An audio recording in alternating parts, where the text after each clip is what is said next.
Well, hi, everybody. Thanks for joining us on Logistics Executive TV. Today, I am joined by an industry sector specialist, expert in cold chain. I'm joined by the Executive Officer for Refrigerated Warehouse and Transport Association of Australia, the RWTA, Marianne Knitzel. Marianne, welcome to the show. Thank you so much for having me on today, Kim. Marianne, you and I first met more than a decade, lots more than a decade ago, when I was very active in Australia. When we first started business 25 years ago, we were involved with the RWTA, a brilliant organisation. And I've got to say, probably from my experience globally, one of the world's preeminent cold chain associations for industry players internationally. Very exciting developments I've been following on LinkedIn mainly with you folks lately.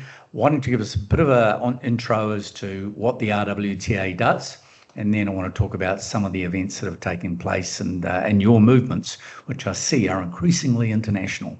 So yeah, the RWTA, what's it all about?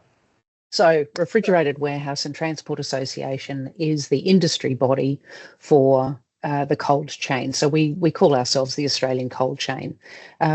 Within Australia, what we do is we promote the refrigerated warehouses, the transport companies, to government departments and to the general public as well. We seem to sit in behind that, which is, everyone knows the retailers, everybody knows who the growers are, but they don't quite often realise who in the background keeps the food, that confidence in food quality every day. So, presently we're down in Canberra with the National Food Supply Chain Alliance. We're part of that, and getting together that which the UK already have in place and Canada, and that's a food security plan to make sure that, after the last couple of years with COVID and other things and empty shelves and what have you, that there is a resilience plan in place for the Australian cold chain, which is increasingly more important, and we're going to ensure that we've got plans in place so that which has happened in the past will never happen again. Fantastic. Now, I've been fortunate to be guest and MC at a number of over the last 10, 15 years in Australia. You always have exotic locations, I must say. Now, you've got an event coming up in the next couple of weeks, do you not? Your annual event. We do. It's in about 10 days' time. So it's in Victoria this time. So we switched the conference around just to keep it fresh. It's at Cape Schanck between the 4th and the 6th of August. So it's literally 10 days away. The topic or the theme is going to be on thin ice, navigating Australia's cold chain viability, touching on geopolitical unrest, staff shortages, food insecurity, food wastage, sustainability, technological innovations. We're all about maintaining a robust cold chain operation in Australia. Of course, as you well know, we have that great networking opportunity. So Cape Schanck at Mornington Peninsula is a truly stunning spot to be. It's going to be a little bit chilly, I might add, but it is exceptional.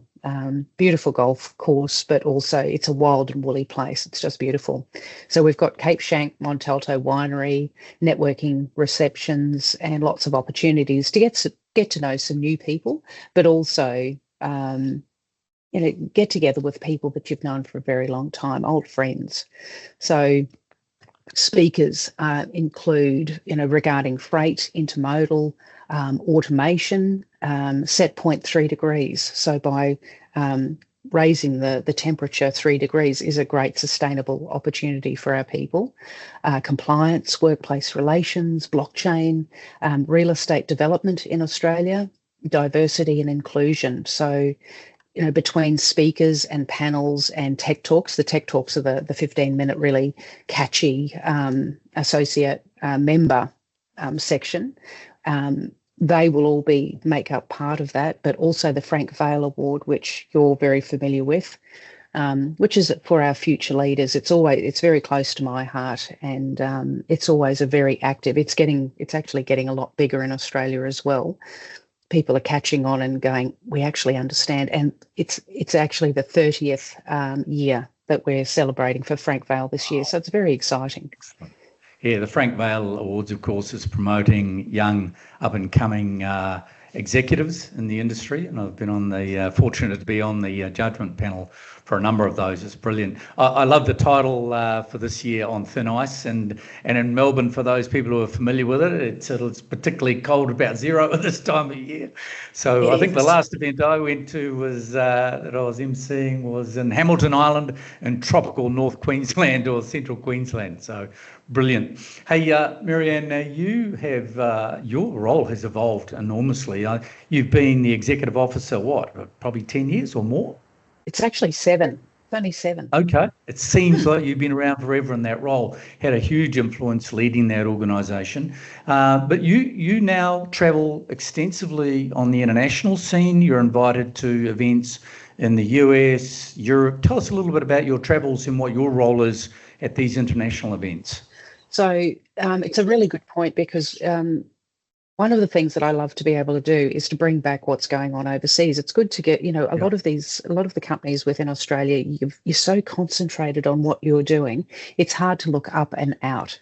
And so what I try and do is I bring speakers from overseas, I bring information from overseas, sometimes topics here. So we've done a cybersecurity roadshow this year, because last year we're really not taking it that seriously, it would seem, in Australia, whereas the rest of the world has been hit repeatedly. And I think by ensuring that we have places to go, that we keep people up to date, and we give some education on that is really important.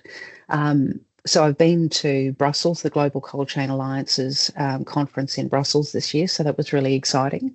And Europe, we're such different countries and we're such different places in the world. Sometimes they have issues that we just don't, and sometimes they have bonuses that we just don't. With freight and logistics, and Britain separating. That was really interesting to listen to. From the EU, yeah. And within America, we've got the conference down in Bonita Springs, and that's in Florida in September. So they have around 500 people to those conferences there. Great for networking, great to get to know international specialists in their space. The things that I can learn and bring back are enormous. And we're also bringing in members from overseas as well. So we have an international opportunity, so that if you're interested in what's happening in Australia, you can actually join as an international member as well. Sure. And a big part of what you folks do, and with you at the head of the RWTA, is you have a range of networking events, golf events, and others in multiple states. You spread yourself right across the various states of Australia to make sure that there's this strong influence of networking, but people being able to collaborate and coordinate what they're doing. Because the one thing we know about the cold chain is that it is an extremely cost impetus area. It's a high investment area. It's expensive to get into, and cold chain facilities and operations, even the transport, is more expensive than traditional logistics and warehousing to operate. So I think that what you do there, and the reports that you generate, the information that you're bringing back from overseas in particular, is an enormous benefit. I mean, I think actually the last event I now recall that I was at a few years ago now, a couple of years ago, was in Sydney. And the amount of participation and support you get from the hundreds of members that you have, let alone the big international players, all of whom are members, is quite significant. What would you say some of the highlights for you have been over the last 12 months from you as an executive officer for the RWTA? Well, a couple of the highlights. There's been a few. Actually, it's been a really exciting couple of years. Coming out of COVID is always it's such a exciting thing to happen. But when I first started about 7 years ago, as I mentioned, we had about 23 cold chain companies and no transport companies on our portfolio at that time. We now have 36, which is great. So even during that consolidation where a couple of companies had taken up and bought out a lot of the smaller companies, we've still managed to grow. And as I said, we're bringing in international interest as well. And I think for us in Australia, that gives a lot of breadth and interest to what we're doing. So we're growing. We've got more members across the board, and we've got really good engagement. You did mention, we've got golf days, and that's fun. Let's not kid ourselves. It's a lot of fun, but people go there to catch up, and they go there to do business, and they do it. So I think the most exciting thing is the amount of engagement that we have created, maintained, and grown over the last year. That's really excited me. Brilliant.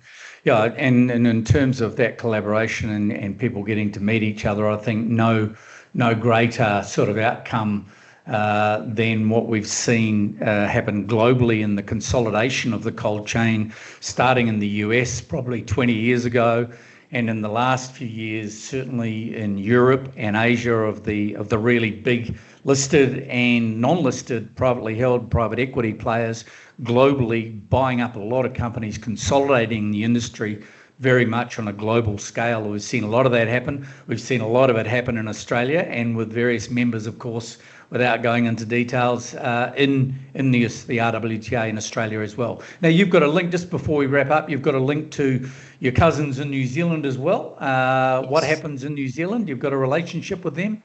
We have a lovely relationship with we're brothers and sisters in New Zealand, not far away from us, and it's become closer over the last couple of years as well. So we've got the New Zealand Cold Storage Association coming to our conference this year, and I reciprocate. So I'll be speaking. I've been very kindly asked to speak in New Zealand this year, which will be in Queenstown. Poor me. I know somebody's got to do it. I wonder if they'll understand your linguistics, your language. You're so far away from them. I do. I always apologise about my funny accent when I get there. But I think actually one thing that I didn't tell you, and this is a real highlight, and it just goes to show that collaboration is everything. The discretionary mutual fund is something that we've created in Australia with an insurance company. And because the legislation is the same, and because much of what we share is the same, we can actually work with, and New Zealand can be part of that. So they are now part of the discretionary mutual fund, which brings the cost of insurance down. So the biggest cost is labour, then it's energy, and then it's insurance. There's a lot of, as you mentioned before, there's plenty of expenses, but to bring the cost of insurance down, not just for the cold chain warehouses, but also for any of our associate members, is a huge bonus. And to be able to invite New Zealand in, who have said, actually, we'd love that.